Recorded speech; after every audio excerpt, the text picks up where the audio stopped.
हिरा मिळाला, जोरा जोरात उडी मारायला लागला. आता तर जिल्ह्यात नाही म्हटलं, जिल्ह्यात असा बंगला बांधतो. पुन्हा स्वतःचाच विचार केला, भारीतल्या गाड्या घेतो. घरी गेला, त्याच्या घरी गरिबी असल्यामुळे अशी मडक्याची उतरंड होती. त्या गाडग्यामध्ये का हिरा ठेवला, थोडासा बाहेर निघून गेला. बायकोला पाणी भरायचं होतं, तिने नेमकं तेच गाडगं पाणी भरायला घेतलं ज्या गाडग्यात हिरा ठेवला होता. पाण्याला गेली नदीला, पाणी भरायच्या टायमिंगला असं घरी मडकं वाकवलं, हिरा गेला नदीत. तिने घेतलं पाणी भरून. घरी आली, पाहतो तर मडक्यातला हिरा पण गेला. पुन्हा रडायला लागला, देवा नशिबातच नाही रे माझ्या. पुन्हा भीक मागायला लागला, देता का काही, देता का काही, देता का काही.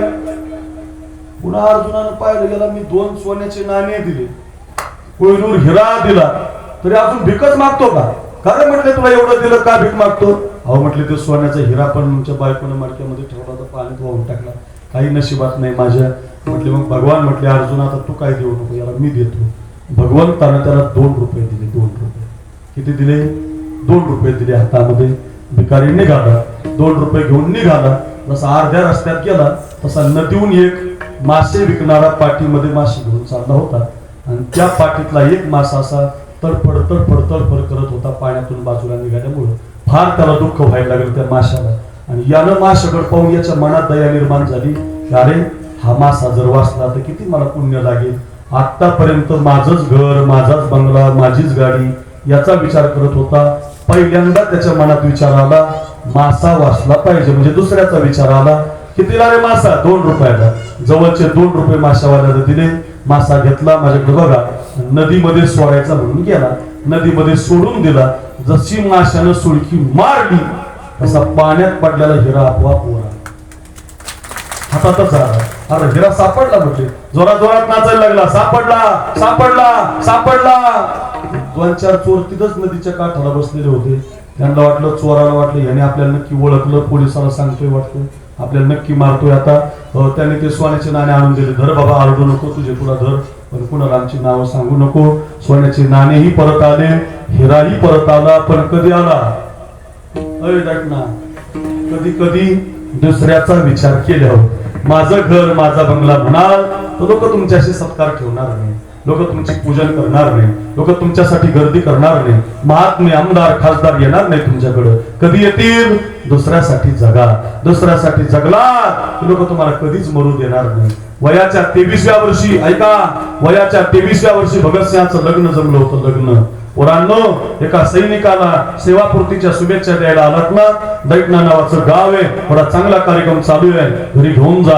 शिकण्यासाठी असताना कीर्तन, गाईचं शेण खाली पडलं तर मातीला घेऊन उठतं. कीर्तन जर काही शिकण्यासाठी असेल तर ऐका.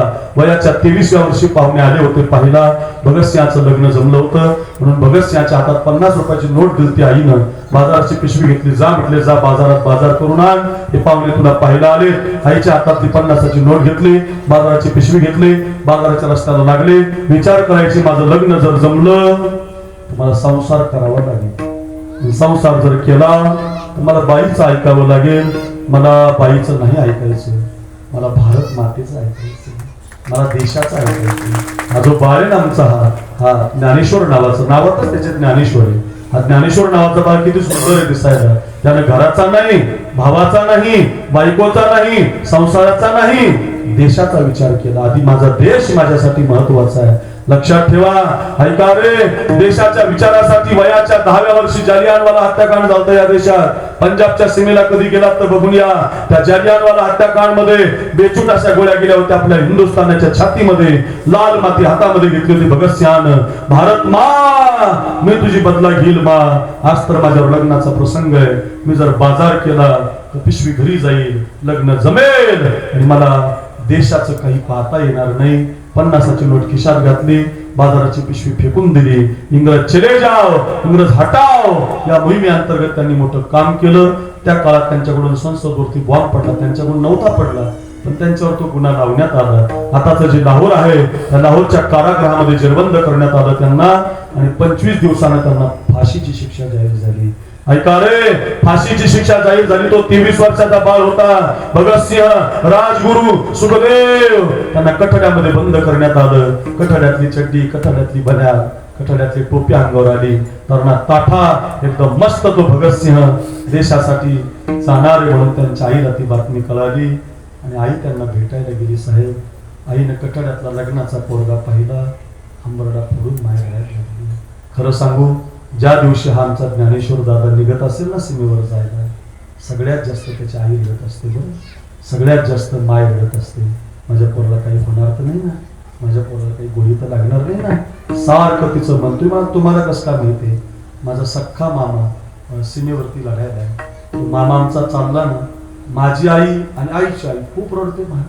दिवस दिवस ते जेवत नाहीत. मला त्याचा अनुभव आहे. तसंच असतं महाराज. कठड्यावर पोरगा जाणारे, सीमेवर जाणारे, हंबरडा फोडून रडायला लागली.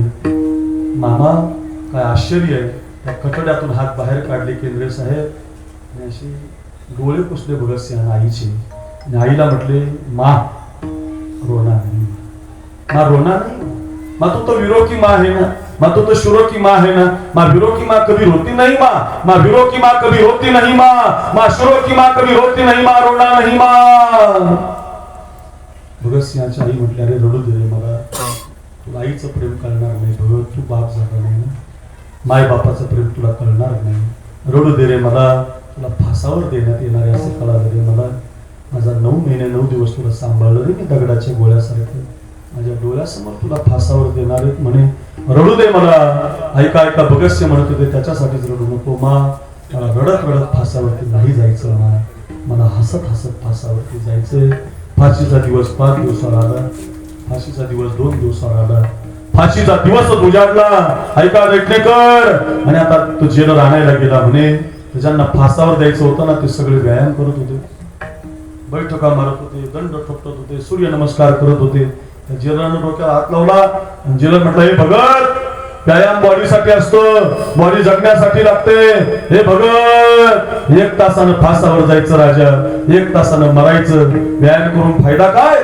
काय उत्तर आहे त्या जेलरचं घरी घेऊन जा. काय उत्तर आहे भगतसिंहाचं जेलरला बघा. भगतसिंह म्हणतात, बरोबर आहे जेलर, व्यायाम बॉडीसाठी, बॉडी जगण्यासाठी तुम्ही न्यायला आलात, 1 तासानं फासावर जायचंय, बरोबर आहे. जेलर, आमची आई आली होती ना 2-3 दिवसापूर्वी, ती आमची आई रोज मंदिरातल्या देवाची पूजा करते. भोळी आमची बिचारी मा, देवाची पूजा करायला वेगवेगळ्या झाडाची टोपलीभर फुलं तोडून आणते. आणि आमची आई टोपलीभर फुलातले सगळे फुलं देवाला वाहत नाही, त्याच्यातलं एक ताजं फुल काढते, स्वच्छ फुल काढते, न सुकलेलं फुल काढते, आणि प्रयत्नपूर्वक आमची आई देवाच्या पायावरती ताजंच फुल देते. हो जेलर, फरक एवढाच आहे, आमच्या आईचा देव मंदिरातला आहे, आमचा देव भारत माता आहे. फरक एवढाच आहे, आपला देव पांडुरंग आहे, या सैनिकाचा देव देश आहे. लक्षात ठेवा. हो, तो जेलर म्हणतो, भगतसिंह म्हणतोय, जेलर, आमची आई जर तिच्या देवाला ताजं फुल देते, स्वच्छ फुल देते, न सुकलेलं फुल देते, तर तुम्ही आमच्या देशासाठी आम्हाला न्यायला आलात. आम्ही असे सुकलेलं बनवून कसं जाऊ, नाराज बनवून कसं जाऊ, आम्ही व्यायाम करून बॉडी बनवून तरुण फूल बनून जाणार. काय आश्चर्य महाराज. जिंदा रहने की मौसम बहुत है मगर जान देने की रुत रोज आती नहीं. हुस्न और इश्क दोनों को रुसवा करे, ये जवानी जो खूमे नहाती नहीं. आज धरती बनी है दुल्हन साथियों, अब तुम्हारे हवाले वतन साथियों.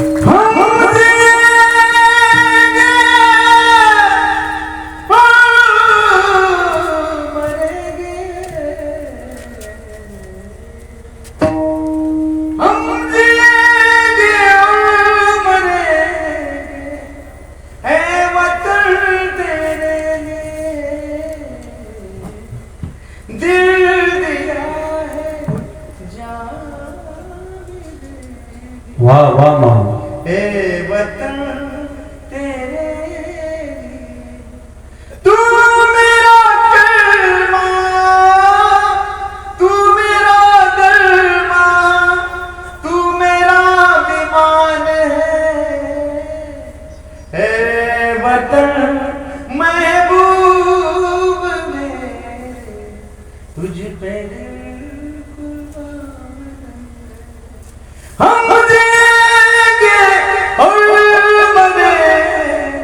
वाह वाह.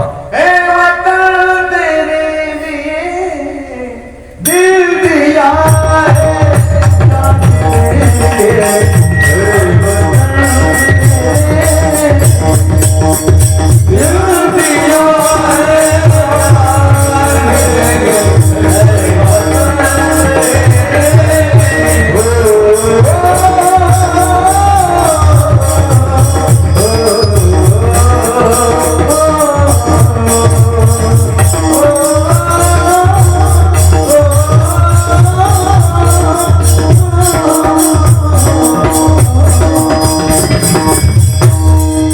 मेरा कर्म तू मेरा धर्म. जोरात टाळी वाजवायचं सगळं. देशाचं गीत आहे देशाचं. तू मेरा कर्म तू मेरा धर्म.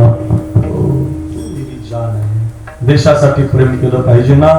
अरे वयाच्या 23व्या वर्षी माझा प्राण गेला तरी चालेल, पण माझा देश स्वतंत्र झाला पाहिजे. त्याला दुसऱ्यासाठी जगणारा भगतसिंग म्हणतात. दुसऱ्यासाठी जगणारे चंद्रशेखर आझाद आहेत. दुसऱ्यासाठी जगणारे छत्रपती शिवाजी महाराज आहेत. तिथं पुतळा बांधलाय तुम्ही शिवरायांचा, आमदाराच्या हस्ते लावलेला आहे. मला सांगा कोणत्या कोणत्या घरामध्ये आज्याचा फोटो आहे? कोणत्या चौकात आपल्या पंजाचा फोटो आहे? कोणत्या चौकात आपल्या खापर पंजोबाचा पुतळा आहे? नाहीच, कुणाच्याच नाही. जेवढे म्हणून संसार करतात त्यापैकी कुणाचेच पुतळे नाही. पण दुसऱ्यासाठी जगणारा राजांचा पुतळा देशात आहे, परदेशात आहे, परराज्यात आहे. दुसऱ्यासाठी जगणं हा खरा धर्म आहे. महाराज म्हणतात आम्ही दुसऱ्यासाठी जगलो, आम्ही जगाचा उद्धार केला, ग्रंथ तयार केले. दुसऱ्यासाठी जगलो म्हणून महाराज म्हणतात अभंगाच्या पहिल्याच्या